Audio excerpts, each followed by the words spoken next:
Hi, welcome to the Drama Free Living Podcast. It's Dennis and Lisa McIntee. And Lisa, I thought it would be fun today just to kind of sit down because we have a lot of clients either in the roundtable or that we're doing consulting work with, and then that we meet that they're working together with their spouse. Absolutely. Well, not just a lot of clients, but we actually have a lot of friends that work together with their spouses also, or they work together with their family members, someone in their family. Right. We work with a lot of family businesses, right? Some family offices and some of that fun type stuff. And it just creates these interesting dynamics.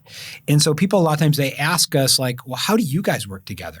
How do we work together and still remain friends and still like each other and actually still have a personal life separate than a professional life, and that one doesn't overtake the other? Yeah. And so we kind of thought like, let's just kind of have a conversation, and we thought maybe you would find it a little bit helpful. I think one thing that we do well is I think we keep pretty good boundaries. We do. We try to. I mean, there are times that our boundaries will go out of whack, and we have to wheel them back in and say, okay, these are the boundaries. For example, there was a time, so we remote office, we office out of our house. Because that's the lifestyle we want. Absolutely. But we also office when we're on the road. So we're travel and different things. And so we've got a couple offices upstairs in our house. And then our whole downstairs it's master on main, all of that. So living room, all of the living areas. And when we're empty nesters and when we're at home, we sometimes have these business questions that come up. And we're in the kitchen cooking dinner, and I'm like, oh, shoot, hey, did you talk to Natalie? And what did Natalie say about whatever? Yeah. And I'm like, nope, I can't ask that. It's not business hours. Different, but there's things that because we work together and we live together. And there's an ebb and flow to this. And we enjoy working together. Sometimes we actually want to bring those things up when it's off hours. But what we did find was we found that it was interfering, it was blending. And so we no longer had that stop time, that 5 o'clock, this is the end of the workday. And it started just blending into all areas of our lives. And then we realized that our personal life kind of stopped being so fun. And so what we did is we were like, okay, the office, those are work zones. Mm-hmm. And downstairs is a completely no work zone. Yeah. Now, there were times, and we had to do this because the lines blurred way too much. And it just, instead of having black and white, everything was just gray. And so personal and professional, it was just blending in everywhere. And we were like, okay, so we were in the kitchen. And when we were really trying to set these lines up, we were like, okay, listen, I've got a work question I need to ask you. And you're like, oh, okay, shoot. Well, where do you want to go? Well, we could walk upstairs. And it was like, okay, let's go to the front porch. So we would literally walk out of our house. We walk to the front porch. We would have our work conversation. And then we would walk back in, and then we would keep doing dinner. Now, that's pretty extreme, but we had to do that in order to get the gray out of our lives and kind of separate it back out into black and white. Well, and we really work like on our free days, right? So if it's a work day, it's a work day. We work on our free days? No. How do I say that? We're intentional on our free days. Thank you. Very good. Okay, good. Right. And so, if it's a work day, it's a work day, and it's a free day, because the problem is that every day can start to feel the same. Right. And that's the challenge. And especially as working together and especially when you love what you do. Right. So we really love what we do, and it has a joy and an enjoyment to it, but then every day can sort of feel the same. Every day can be a work day, and then you never really rejuvenate. Right. And I think that's the key thing is like the way to protect your freedom is to have good boundaries. Yeah, absolutely. Right. And so I think that's what it is. So whatever that looks like for you don't have to maybe do it as extreme as we have done it in the past, but we just want to encourage you, whatever that works for you, to keep good boundaries, because boundaries protect freedom. Absolutely. And so it's when you have work and you bring work home, and so maybe you work Monday to Friday, but then you bring work home, and then you've got work on Saturday, and then you've got to work on Sunday, and then you work all through the week, and then you work Saturday, and then you work on Sunday because you brought it home. You never have that pull back to be like, oh, okay, I'm going to have fun now. So then every day starts to feel the same, instead of that differentiation of, even if you love what you do with work, you need to be able to you're going to be a boring person if you don't take a break and go have some hobbies that are completely unrelated to work and they round you out. And so that Saturday and Sunday of just going and having fun, or the evenings rather than working all day and then you work all night and then you go to bed with work on your brain and then you don't sleep well. And so being able to have just those very specific boundaries. Another boundary that we have is we don't have work conversations in the bedroom. Now that other hallelujah. That other instance of okay, we're going to really separate and no work conversations anywhere except in the offices or the front porch. That was just very extreme for us because we were in an extreme situation. But now sometimes we'll have questions and we'll be like, hey, I've got a work question. Is it okay to ask it right now? Or we don't. And giving each other the freedom to say, hey, can we just hold off till tomorrow? And honestly, a very typical thing is so for me, a work conversation that's very detail oriented just feels like work. But a work conversation that is strategy oriented and creative feels like fun. So my question is if Dennis has a question and he says, hey, I've got a work question. I have something about work that I want to talk to you about. I ask, okay, is it detail oriented or is it creative? Because if it's creative, hey, I'm great. Let's go for it. If it's detail, it's going to pull me and it's going to pull my brain into work mode. And honestly, it's going to kill my joy. And so, but being able to ask those differentiating questions and even knowing what boundaries are okay within the boundary. That's and really just understanding each other and really having those open kind of conversations. It kind of leads us into this next one, Lisa, is like not neglecting the personal. I think so many, even some of our friends, right? It's like 24 hours. It's all work. And I think it's important to have fun. All work and no play makes who a dull boy? Jack or Johnny, somebody a dull right? boy. Don't be a dull boy. Yeah. Well, I think this whole idea of fun and really romance, right? Because we have found that like sometimes like all we had to talk about was work. So we've developed hobbies like, paddleboarding. Snorkeling, bike rides, right? Certain, sort of memories that we've created and, even like the different books that we're reading, right? It's like I don't always read all business books, right? You read fiction, I read a certain type of fiction and us having conversations about that fiction and, just kind of rounding our lives out. Well, and with that, it's adding that fun into life because while work can be fun, it's always also serious. It's getting a job done and it's work, but there's not usually frivolity in work. Yeah. And so being able to have something on the personal side of being like, this is just frivolous. This is just fun because we can. Yeah. And because work is a lot of shoulds and haves too, which makes life really serious. Well, I've even said things like, hey, I just need you to be my girlfriend tonight. I'll be like, okay. Right. Yeah. It's like, hey, I just, in us really working on our personal intimacy, right? So our physical intimacy, our emotional intimacy, right? Some of these intimacies that really sort of bond us together are super important. And we almost like put priority over those because here's the thing I know is that if we have personal issues, guess what we also have working together? We have professional all day long, right? So one of the ways to really not have professional issues is to make sure these personal issues and what I've realized is that I know at times that you've been maybe irritated with me, maybe like I'm having different meetings with team members and you're like, well, do you always have to talk to that person? And I realize it's not about talking to that person. But it was a sign to me that like, hey. It was about talking to me. Right. There's something going on with this bond. It's like, hey, you're talking to this, you spent time, but and I realize it's not about that other person, but it's like, hey, there's something here kind of with that bond. Yeah. And it's a concept of a love tank. And if your love tank is full and so there's the 5 love languages. There's words of encouragement, acts of service, quality time, physical touch. And I'm missing one. Or no, that was 5. Acts of service? Was that 5? I don't think I totally blanked out. Truth be told, I blanked out. But there's the love languages. And whether you work with your spouse or whether you work with your daughter or your brother, it's knowing what it is that each person fills up. Because sometimes when we're in a work situation, it can be a little bit combative maybe. It's direct. And we're both direct people. It's the business of work. We are getting things done. And it can be direct, but when we're just playing around and having fun, it's more frivolous. And so I know Dennis's top love language is his words of encouragement.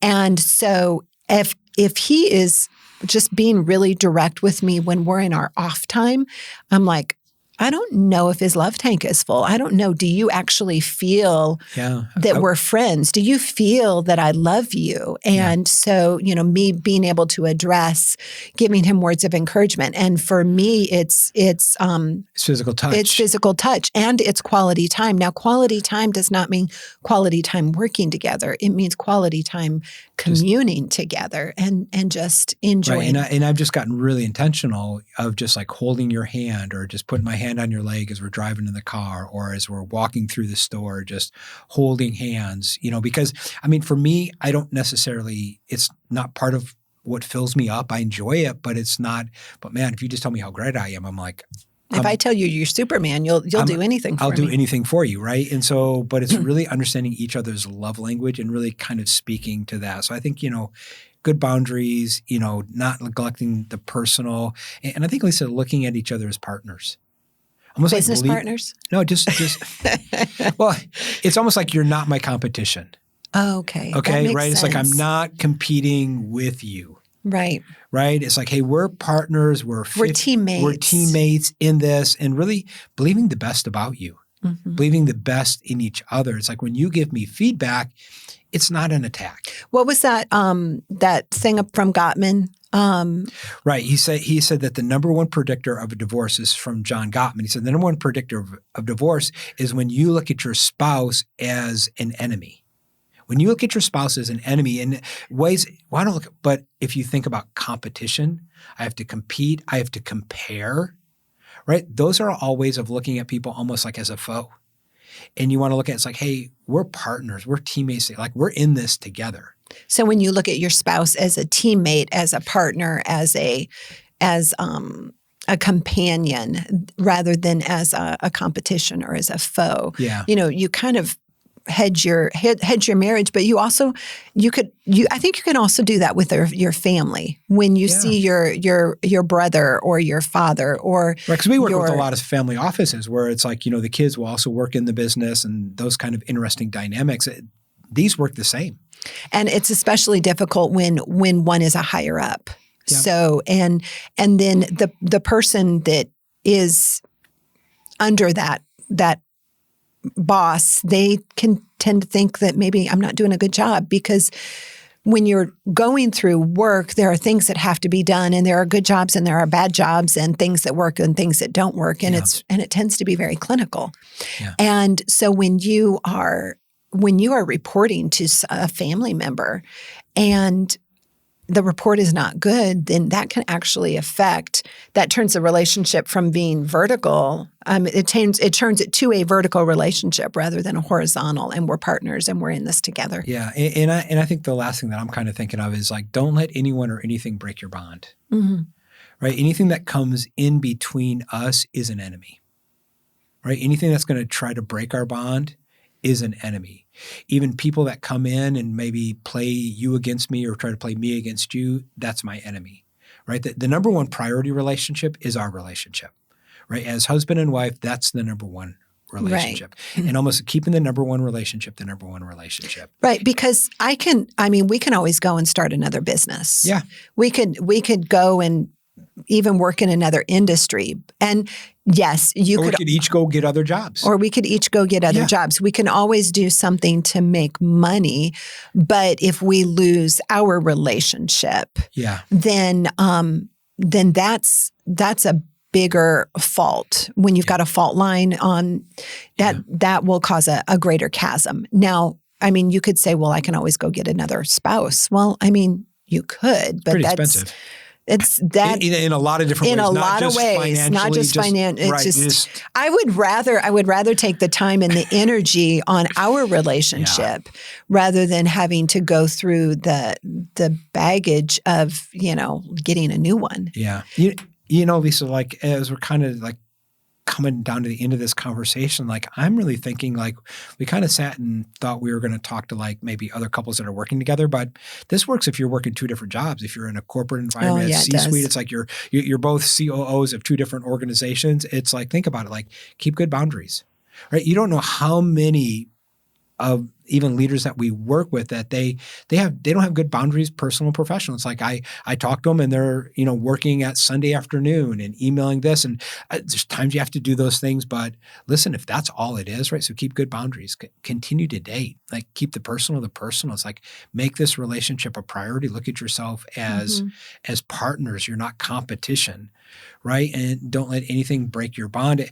Lisa, it just doesn't work with couples that work together in a business. It really is sort of like life and relationships and keeping your relationships pure. Yeah. In a good, just collaborative, fun relationship, to have a fun family. Well, along that line, what you said about just families, and maybe you're both COOs, but you're both COOs of a different company, or you have different jobs. It's kind of the protecting and scheduling your time is so valuable, because you both are working and then you're both off. And so if you can schedule it so, hey, let's be off at the same time, or I have to work this weekend. Well, I'll work this weekend too, and maybe I'll take off a little bit sometime when you're free. And we have some friends that they really worked very, very different schedules,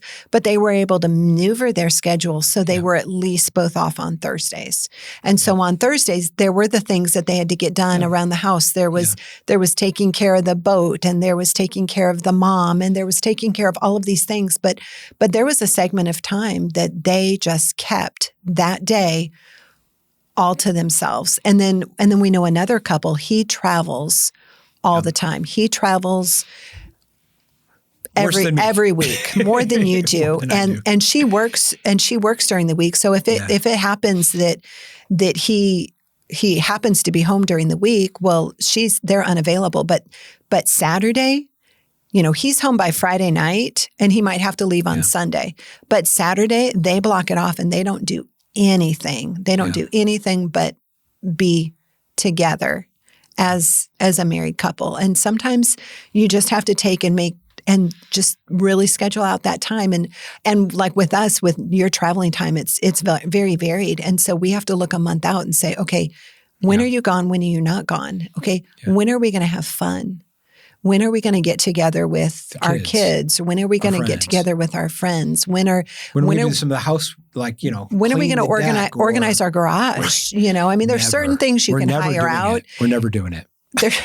There's certain things you can hire out, and there's other things you just really need to do yourself. And but just being able to look in advance and kind of schedule that out, and that has brought so much peace into our relationship, knowing that we're hitting all the things. Because oftentimes, when things become emergencies, it's because they were important, and then they became urgent, and then they were never addressed, and then it became an emergency. And it didn't have to be an emergency. It didn't have to be an emergency, and sometimes it doesn't even have to be urgent. Sometimes if we can do the things that are important and do them in a good amount of time and kind of keep a balance on it, then it doesn't become an emergency. And when our relationship becomes an emergency, then everything has to shut down. Right. I mean, we have to do an intensive, basically. So if we can keep from getting there, we actually save ourselves a lot of time and energy and emotion. Yeah. Right. Yeah, absolutely. I think, Lisa, for me, my big takeaway is coming back to intentionality. Is really being intentional on personal, professional, and not putting one above the other, and realizing that, the personal is just as important as the professional, because I know the personal will affect the professional. So kind of coming back to intentionality and getting things on the schedule. For you, what? For me, it's understanding, okay, at work, what are the priorities and what's important? But then also at home, what are the priorities and what's important? Because if we just have fun all the time, but we never take care of our bills, we're going to have a problem. Yeah. Or if we just take care of our bills and clean our garage all the time and we never have fun, then we're going to lose out on just a balance. And so being able to recognize, okay, what's the priority in each of these segments of our life, and then making sure that we make time for each of those, even if it's not something that's urgent at the moment. Yep. Awesome. This has been fun. So listen, this works. This is called Drama-Free Living Podcast. And this is how to have drama-free relationships right here, which affect everything. So listen, thanks for joining us, and we'll see you next time on the Drama-Free Living Podcast.